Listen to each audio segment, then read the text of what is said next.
ओम नमः शिवाय, हर महादेव, जय गुरुदेव। पन्ना एकादशी व्रत कथा पूजन विधि अन्य एकादशी व्रत की तरह उत्पन्ना एकादशी व्रत का पूजन विधान भी एक समान है, जो इस प्रकार है। एकादशी व्रत रखने वाले व्यक्ति को एक दिन यानी दशमी की रात्रि में भोजन नहीं करना चाहिए। एकादशी के दिन प्रातः काल उठकर स्नान के बाद व्रत का संकल्प लेना चाहिए। इसके बाद भगवान विष्णु का पूजन करना चाहिए और उन्हें पुष्प, जल, धूप, दीप, अक्षत अर्पित करना चाहिए। इस दिन केवल फलों का ही भोग लगाना चाहिए और समय समय पर भगवान विष्णु का सिमरन करना चाहिए। रात्रि में पूजन के बाद जागरण करना चाहिए। अगले दिन द्वादशी को पारण करना चाहिए। किसी ज़रूरतमंद व्यक्ति या ब्राह्मण को भोजन व दान दक्षिणा देना चाहिए। इसके बाद स्वयं भोजन ग्रहण करना चाहिए। व्रत कथा। धर्मराज युधिष्ठिर कहने लगे कि हे जनार्दन, मैंने कार्तिक शुक्ल एकादशी अर्थात प्रबोधिनी एकादशी का सविस्तार वर्णन सुना। अब आप कृपा करके मुझे मार्गशीर्ष माह के कृष्ण पक्ष की एकादशी के विषय में बतलाइए।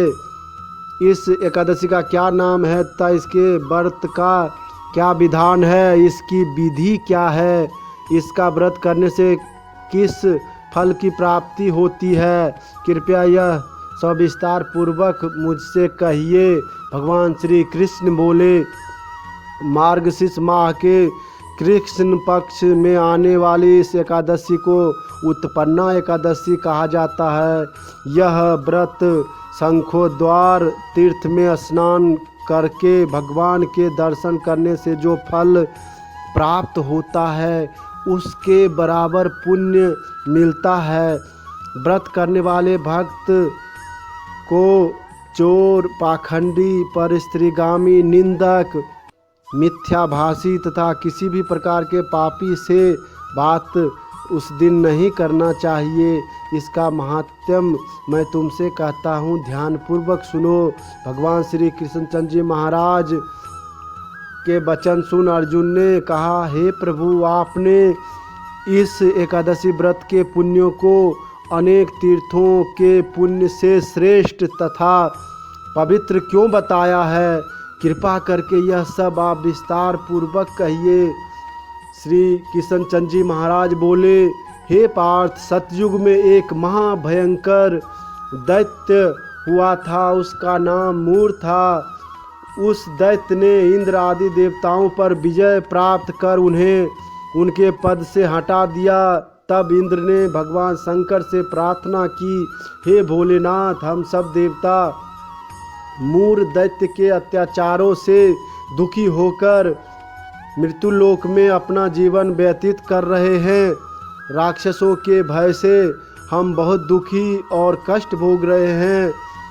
मैं स्वयं बहुत दुखी और भयभीत हूँ, अन्य देवताओं की तो बात ही क्या है। अतः हे कैलाशपति, कृपा कर आप मूर दैत्य के अत्याचार से बचने का उपाय बतलाइए।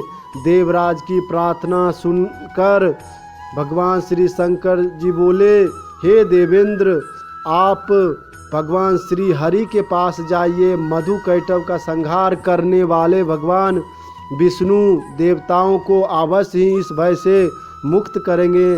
महादेव जी के आदेशानुसार इंद्र तथा अन्य देवता क्षीर सागर गए, जहाँ पर भगवान श्री हरि विष्णु शेष शैया पर विराजमान थे। इस तरह इंद्र सहित सभी देवताओं ने भगवान विष्णु के समक्ष उपस्थित होकर उनकी स्तुति की।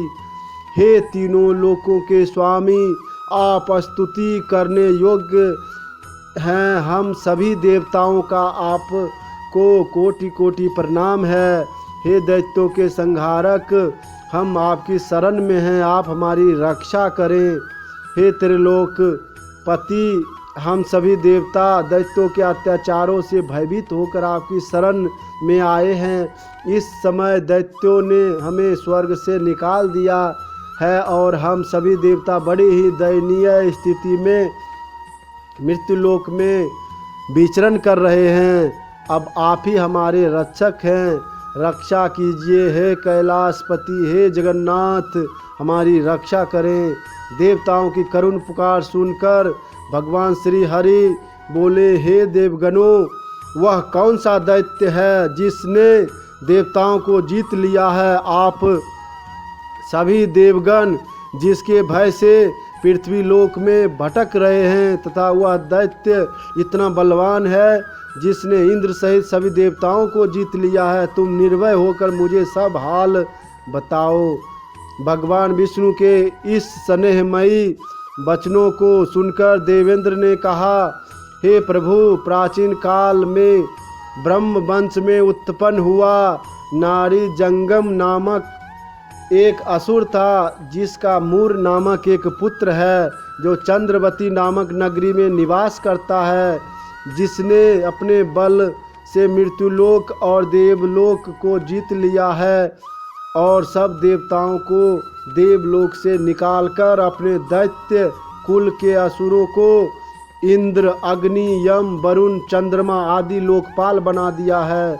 वह स्वयं सूर्य बनकर पृथ्वी को तपाता है और स्वयं मेघ बनकर जल की वर्षा करता है। अतः आप इस बलशाली भयंकर असुर का संहार करके देवताओं की रक्षा करें। देवेंद्र के मुख से ऐसे वचन सुनकर भगवान विष्णु बोले, देवताओं, मैं आपके शत्रु का शीघ्र ही संहार करूंगा। आप सब इसी समय मेरे साथ चंद्रवती नगरी चलिए। देवताओं की पुकार पर भगवान विष्णु तुरंत ही उनके साथ चल दिए। उधर दैत्यराज मूर ने अपने तेज से जान लिया था कि श्री विष्णु युद्ध की इच्छा से उसकी राजधानी की तरफ आ रहे हैं। अतः अपने राक्षस योद्धाओं के साथ वह भी युद्ध भूमि में आकर गरजने लगा। देखते ही देखते युद्ध शुरू हो गया। युद्ध शुरू होने पर अनगिनत असुर अनेक शस्त्रों अस्त्रों को धारण कर देवताओं से युद्ध करने लगे।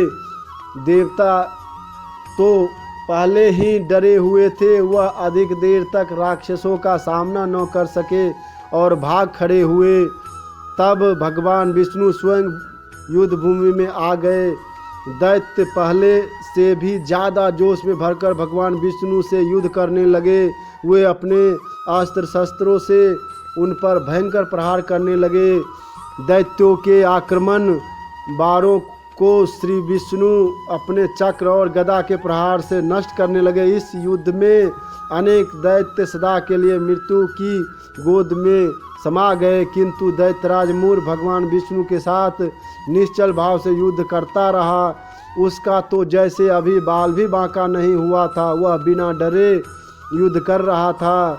भगवान विष्णु मूर को मारने के लिए जिन जिन शस्त्रों का प्रयोग करते, वे सब उसके तेज से नष्ट होकर उस पर पुष्पों के समान गिरने लगते। अनेक अस्त्रों शस्त्रों का प्रयोग करने पर भी भगवान विष्णु उससे जीत न सके। तब वे आपस में मल्ल युद्ध करने लगे। भगवान श्री हरि उस असुर से देवताओं के लिए सहस्त्र वर्ष तक युद्ध करते रहे, किंतु उस असुर से न जीत सके। अंत में भगवान विष्णु शांत होकर विश्राम करने की इच्छा से बद्रिका आश्रम स्थित 12 योजन लंबी एक द्वार वाली हेमवती नाम की एक गुफा में प्रवेश कर गए। उस गुफा में प्रभु ने शयन किया। भगवान विष्णु के पीछे पीछे वह दैत्य भी चला आया। भगवान श्री हरि को सोता देखकर वह उन्हें मारने को तैयार हो गया।